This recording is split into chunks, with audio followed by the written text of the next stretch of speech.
Dans le projet de la nouvelle 108, il y avait l'idée de la personnalisation. On l'a poussé à l'extrême en la tatouant physiquement. Et l'encre est indélébile, donc là c'est un acte qu'il faut assumer jusqu'au bout. On a recherché partout dans le monde des tatoueurs qui avaient ce potentiel-là, ces idées-là, cette fraîcheur-là.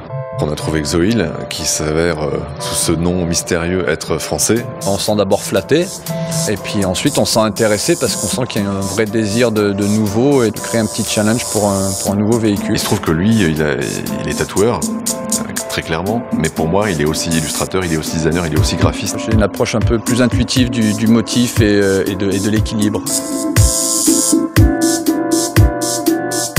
On va bien au-delà du tatouage classique, on s'exprime sur le cuir, mais aussi sur le verre et sur le métal.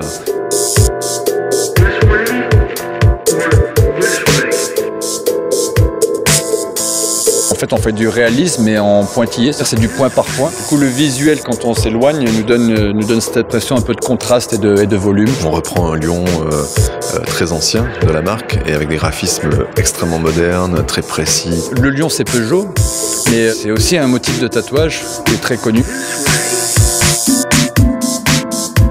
Je voulais utiliser vraiment de l'encre à tatou pure et dure pour se dire qu'on fait du tatou. Finalement, on utilisait la peinture de carrosserie pour avoir un noir le plus profond possible. On avait le côté automobile injecté dans le cuir.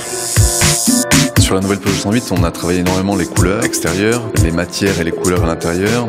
Elle est élégante, elle est à la fois belle, facile, simple. Ça fait de la nouvelle 108 une voiture particulièrement racée et chic.